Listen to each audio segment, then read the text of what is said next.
กินกาแฟนำกันพี่น้องตื่นตีห้า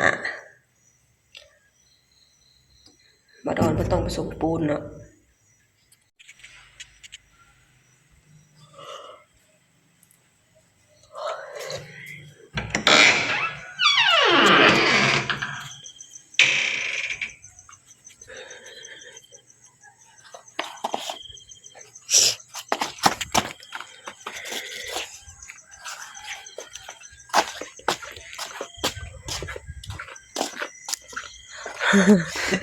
ง่วงบ่ง่วงอ่ะ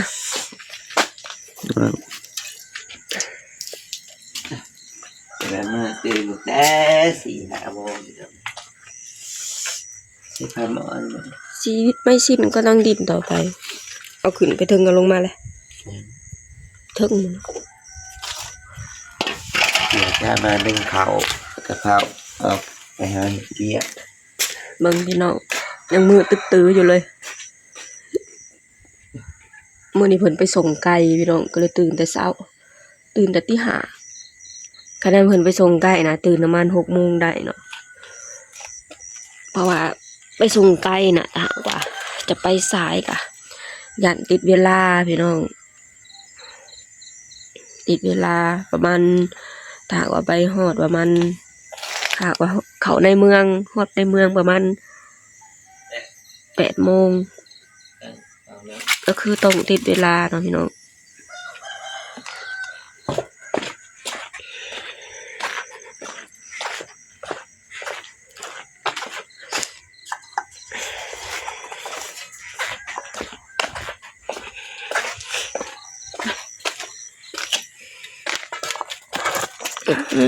นึ่งข้าว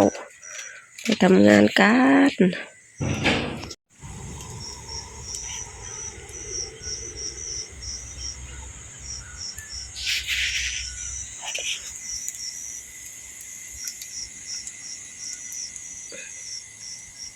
แจ้งแล้วพี่น้อง5 โมง 6 โมงแล้วจ้า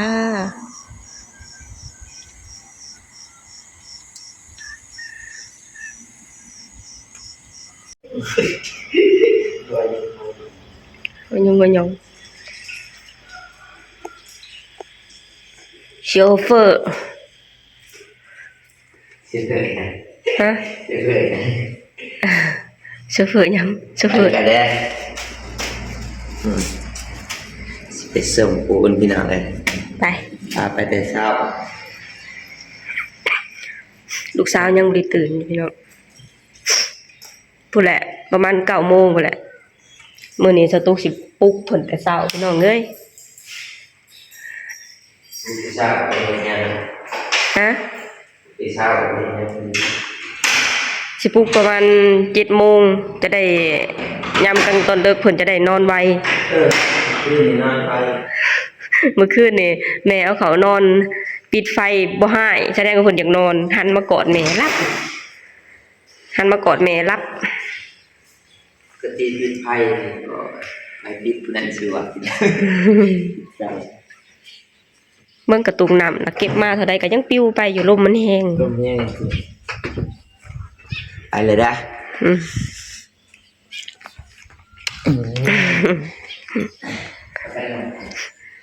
แต่ละมื้อก็จะประมาณนี้แหละพี่น้องเอ้ย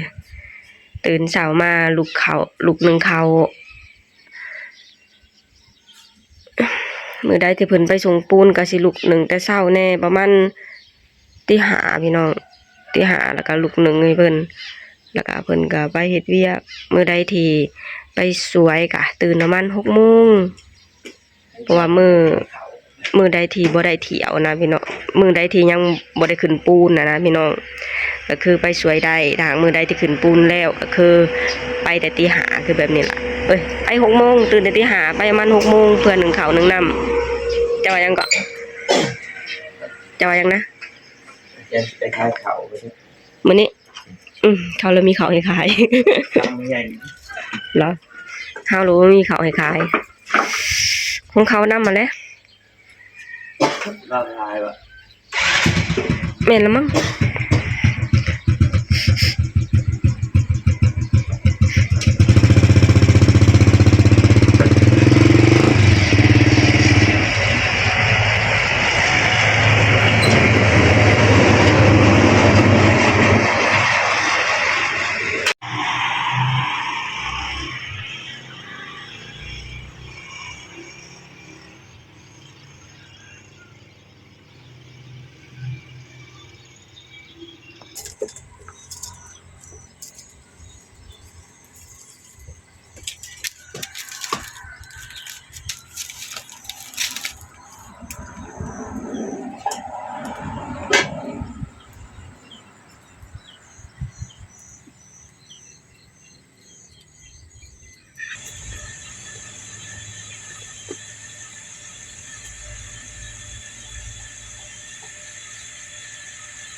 พ